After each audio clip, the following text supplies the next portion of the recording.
গরিব রসিক চাষি গ্রামের নাম ছিল ফুলডাঙ্গা।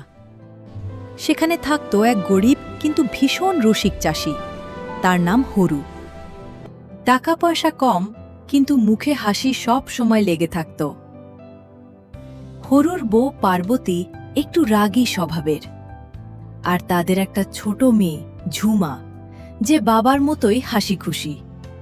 একদিন সকালে পার্বতী চিৎকার করে বলল, শোনো হরু, চাল শেষ, ডাল শেষ।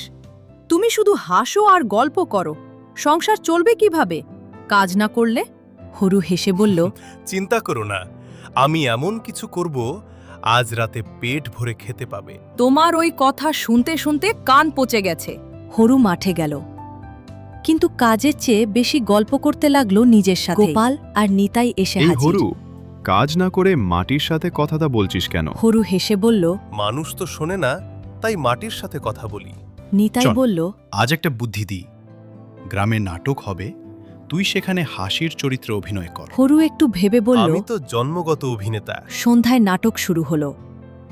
হরু মঞ্চে উঠে এমন সব মজার কথা বলতে লাগলো। আমার ঘরে চাল নেই, কিন্তু চিন্তা নেই, আমার বউয়ের রাগ খেয়েই পেট ভরে যায়। সবাই হেসে লুটোপুটি। ঝুমা খুশিতে চিৎকার করল। ওই দেখো আমার বাবা। পার্বতীও লুকিয়ে হাসছিল। নাটক শেষে গ্রামবাসীরা হরুকে কিছু টাকা আর চাল ডাল দিল। হরু বাড়ি ফিরে বলল, দেখো, আমি বলেছিলাম না, আজ পেট ভরে খেতে পাবে। পার্বতী একটু লজ্জা পেয়ে বলল। তুমি সত্যিই ভালো মানুষ, আর একটু কাজও করো মাঝে মাঝে। হরু হেসে বলল, ঠিক আছে, কাজও করব, কিন্তু হাসিটা ছাড়ব না। আদরের সাথে ঝুমা বাবাকে জড়িয়ে ধরে বলল, আমার বাবা সবচেয়ে মজার।